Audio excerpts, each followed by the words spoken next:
Welcome back to the Rick Smith Show. Check out our website, thericksmithshow.com. So interesting day in the Manafort trial as the judge decided, hey, we need a break right in the middle. No explanation as to why the break, because the prosecution had hoped to wrap things up today. Not going to happen. Maybe on Monday. And here to share some thoughts on the Manafort trial. Also, maybe a little on Devin Nunes, the Kremlin gremlin, maybe the Chris Collins arrest, maybe even Space Force. Our good friend Scott Dworkin. Scott, thanks for taking time for us. To infinity and beyond. Beyond. Well, let's start there. Space Force. Space Force? Yes? Trump saw Toy Story, I think, and then he's like, hey, we need to do something here. How can my friends make more money? How can we steal from the taxpayers more? That was exactly my rationale. What kind of graft can we get out of this? Mark Kelly, Gabrielle Gifford's husband, just totally ripped it to shreds, and he's an astronaut. You know, it's just the exploitation.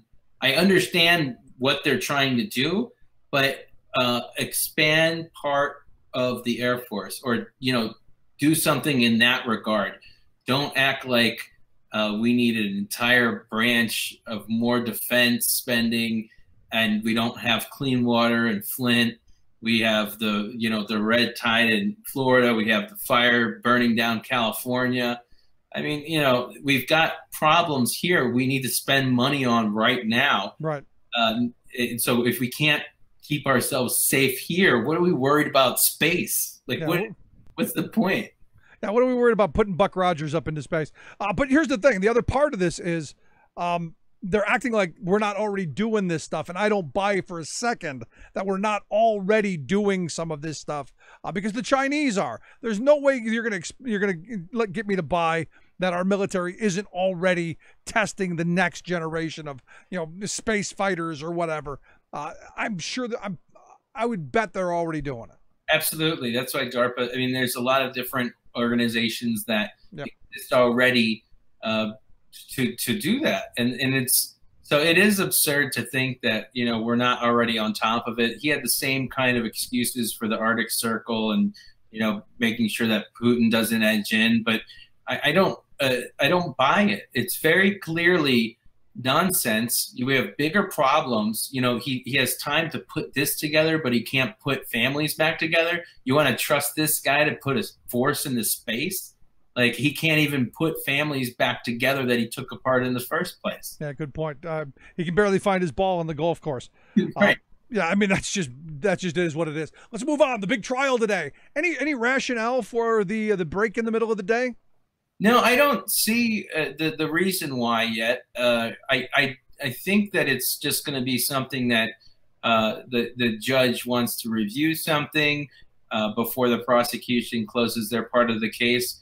It's not clear whether or not it's a stopping point where Manafort throws up the white flag and says, okay, I totally cannot, you know, I'm not going to win this case. I'm not sure if they're there yet, but that's what would probably happen if the case were interrupted. That is the timing it would be before the defense, you know, set things up. That's probably when they would make a deal. But I wouldn't want to say either way. What I can say is that it's pretty clear that he's guilty. Oh yeah, I mean, it's been kind of boring testimony, but it's all, yep, he knew, he cheated, he lied, he didn't tell us about all the money that he was getting from the Ukraine. And even his right-hand man was saying, yeah, we did all this stuff together. Again, and I've said this a number of times, the one kind of shocker for me is that the thieves were robbing from each other. Gates was robbing him blind. I can't get past that. Right. And you know, look at who testified against him. These are, you know, professional accountants and IRS agents and people that really can't be discredited all that much because what they have is straightforward. They have proof of them lying, of committing fraud, and then they also admit to being co-conspirators, and they got immunity in response for that. And so it's very clear and almost comical to think that Manafort has some kind of defense, because I'm not sure if he even has people that would give him a character witness at this time. I don't even think that I don't think his wife would speak on his behalf at this point. That's funny. The other part that makes that is kind of just weird to me is that he's broke. I mean, if he was hoarding and stealing all this money, he was hiding how is it possible this guy is broke when you're talking about multiple millions of dollars? He's definitely got money hidden somewhere, and I don't doubt it. And he's probably got properties throughout the world, and he's got money, but he didn't have enough money to get out of this. He didn't have money to get out of jail, because what he's done is beyond the pale, and it doesn't matter how rich you are. I think they're making a point that they don't care how much money you have. The whole poor me, him and Cohen, both worth hundreds of millions of dollars and acting like they're broke all the time. Cohen definitely is on the broker end of the spectrum now. And a lot of their money, like the money that they have made, has been frozen or been found. And so they don't have the ability to access those funds, or even if they did have those funds available, they wouldn't be able to get to them, because then Mueller would be on the case immediately if he hasn't already found it. Because he's been working with the IRS since day one. And then he also has been working with other tax agencies throughout the world for different countries. And that's how he kind of gets it all together, because it's like, okay, well, you see the paper trail he filed in Spain, and then that Spain front company actually took money from this oligarch in Ukraine. And so he just has this kind of map that connects all the dots. And what they did was illegal, and I think he's going to stay in jail for it and be sent to prison probably 10 to 15 years, on top of the fact that he has the trial in the fall. So even if he was found not guilty and cleared of all charges, he is in jail till probably at least October. Yeah, where the next trial begins. But I'm with you. I'm pretty sure that this is pretty cut and dry. This was the slam dunk, if you will, in that it's all right there in black and white on paper. Other than his defense being, they're all lying and I knew nothing about it. I don't know how that flies. And I hope when they do find him guilty, I hope the judge does sentence him to obviously the maximum penalty. But I also hope they make him wear that ostrich jacket and the satin panties. Right. How many cartons of cigarettes can you get for that ostrich jacket? Probably not many. But that's probably the only place he can look cool in it. I mean, that thing is ugly. It's not even a Wilson's type of leather jacket. I don't even think they would sell it there. It's just it's like a showboat kind of thing of like, you bring your friends over and you're like, hey, look what I got. He's the old Backstreet Boy. Jacket is awesome. Yeah, it's like, and you roll your eyes and you're like, and he's like, it was 15 grand. Like, I can see him right now. Like, he's so proud that it cost $15,000. And it's just like, well, that's why you have no money, because your investments were in ostrich coats and into putting an M on your property and spending tons of money on landscaping. And it just makes you sick because, but these are the kind of people they are. And funny enough, they mentioned the fact that he's been in Trump Tower for years now. He also sat on the condo board of Trump Tower. So he's known Trump since 1982 is the earliest we can track back. And the first lobbying client ever for for Manafort and Roger Stone is Donald Trump, the first lobbying client they ever had. And so it's really, everything to this ties back to Trump, and it's comical when people say, oh, this has nothing to do with Trump. Well, that's incorrect, because some of these crimes and some of the things involving these crimes were done while he was on the campaign and continued while he was on the campaign. And not only that, I believe, and I know other people do as well, that Trump was knowledgeable of those crimes, and knew about it, and was okay with him working with them anyways, because he needed him. Because Manafort was one of the few Americans willing to work for Trump. Yeah, and also, in the testimony, there was the talk of, sometime at the end of 2016, there being a large windfall of money to cover some of their debts. And where was that money supposed to come from? I guess Russia or Russia via Ukraine. I mean, it's the same thing over and over again. He was sued years ago with Fred Trump, his dad's right-hand man, Manafort, and this guy, Brad Saxon, were both sued along with some Russian mobsters for taking Russian-Ukraine oil kickback deals. It really, they took money from these oil deals, and it all links back to this dossier again. And what's more credible than any of these guys have ever been, at least half of it's been proven. They even proved the fact that Mueller apparently has evidence that Cohen was in Prague. So Cohen lied to America and the world about that. I mean, everything is going to be, as you've seen right now, they're discrediting every single one of these people, and they have to start coming clean, or else no one's going to believe them. And that's going to be the story, is how they're just liars. And so they burn out every kind of reasoning. And so you see Giuliani start to say, this person's a liar, jump to that. And that's all he's got. And, oh, these people are lying. Same thing with Manafort in court. They have no other defense now. And people really just, I don't see them telling a believable story, because the evidence, as you said, the paper is right there. It's like, you did this and you ordered this. Not only that, Manafort was Gates's boss. It wasn't, and he was in on all of it. He knew, he directed Gates to do most of this stuff.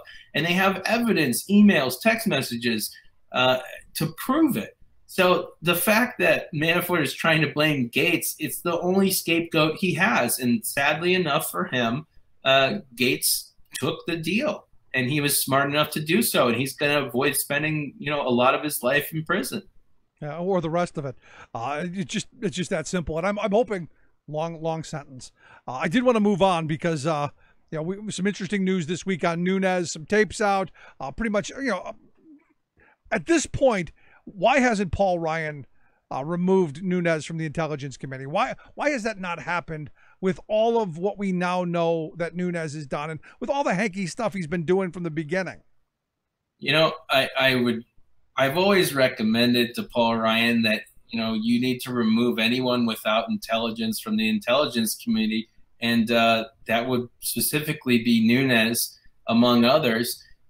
He really has disqualified himself. He's leaked documents, obviously, to Donald Trump. Most likely broke the Espionage Act when he was doing so. On a monthly basis, he has come up with some kind of conspiracy theory-based document, legal document, abusing his power, saying, hey, this memo, or hey, this document, or hey, this FISA stuff, something to distract so that they can use it and wave it around and say, Trump's innocent, or this was illegal, blah, blah, blah. And every single piece of evidence that he's presented has been discredited almost wholly. And, I think that he keeps them there because the second that Nunes is removed or proven to be guilty of crimes or any kind of chink in that armor, it really discredits the rest of the Republican Party to a point of no return. So, and these tapes reveal part of the conspiracy of the fact that they know this all comes undone. This all ends if we lose the majority, because they know that they're going to be investigated then beyond, whatever investigations are going on right now. And they're going to end up in prison. And I think what's great about the Collins arrest in New York is that it's the FBI signaling to members of Congress that we're not afraid to arrest you. We don't care who you are. Even look at Paul. I think that the bottom line here is it's spineless Speaker Paul Ryan. He is not fit to run anything. My lawnmower, my dishwasher. It's not appropriate for him to keep these people on these committees. All he did with Collins, he didn't ask for him to resign. He didn't ask him. He pulled him off of a committee, and that's it. So there's no repercussions to these actions. Remember, they even wanted to end the ethics, the Office of Congressional Ethics, when they started this cycle, because they knew they'd be under constant investigation. And not only that, there's 6 other members of Congress in the Republican Party that are tied to this scandal that sold off stocks before that. So it's just telling, especially with the tapes of Nunes. It exposes who they really are. And what the great thing is now, that tapes are the new norm. When more tapes come out, and there will be more tapes that come out on Trump and Cohen and Nunes and other members of Congress, it's going to be the new cool thing to do. So there's going to be people being recorded everywhere, and those tapes are going to leak out, and they're going to ruin people, and they're going to be the catalyst, because again, their own words are going to speak louder than even sometimes evidence, and that's the key here. Is it really has knocked Nunes' credibility down to nothing, and again, Paul Ryan just kind of ignores it. I would guess that if you ask Paul Ryan right now, what do you think about the Nunes tapes? He'd look at you smug, and he'd be like, I don't know much about that. I'll have to, look into that. I don't really know. This is a guy who gets news briefings every hour from his staff. He knows everything. He's a wonk. He knows everything that's happening on the Hill. He knows every news story. And to act like I don't. Well, he's counting the days. Come on, be honest. He's counting the days till he's out the door, and he's hoping that he doesn't get drug into the mess. Yeah, he just wants to get that lobbying job at Walmart. Yeah, or the one that's going to destroy Social Security and Medicare. But no, I mean, at the end of it, he's counting down his days, and because I think he genuinely knows that it's going to hit the fan real soon, and I don't know that he wants to be there at the bottom of the hill. Right, and I agree. Did you see how happy John Boehner was today? Like I've never seen a more happy dude. Was he crying? Was he so happy he was crying? He was in Iowa, and he was about to cry because he was visiting his friend Delaney, who was speaking out there. It's so pathetic. I keep on saying there's no retirement. You don't retire from being speaker at this. Like, what are you talking about? It's resigning in disgrace. And so I don't know exactly why he's doing it at all. I don't know if he wants to take a different route and go into the Senate. But he's got another, 20, 30 years of political blood in him. So you got to wonder, why is he taking the early exit? Obviously, he doesn't want to be to blame for the heavy losses that they'll probably face, a loss of 50 to 65 seats in the fall. Seats that they didn't think would be up for grabs that they will lose, and then Senate seats that they didn't think they would lose either. And then all of a sudden, the subpoenas start popping out. What's funny enough is he'll probably be one of the first to be subpoenaed because he's been in on all of this. And so maybe he has, I think he should be in prison for letting even Nunes unrecuse himself. Without a true ethics probe into everything he's done, including his Russian ties, including everything else, and let alone the Russian money that Paul Ryan accepted to his super PAC, and Trump-linked money, which seemed like bribes. So I don't really know exactly what his plan is, but I do know that, it's pathetic and it's the weakest speaker ever. I love when people try and compare him to Nancy Pelosi or anybody who's ever been Speaker of the House before. This guy is so pathetic. He doesn't have any. I know this about the leader. If she would come out, and these members of Congress would be gone. They would be. It wouldn't even exist anymore. Their names wouldn't even be. They would have their cell phones taken from them immediately. Like, Democrats don't put up with this garbage. They don't. And maybe that's something that Republicans should take on, because we're not going to change our ways to make us more slimy so we keep people in office. Even just the distraction of so many scandals.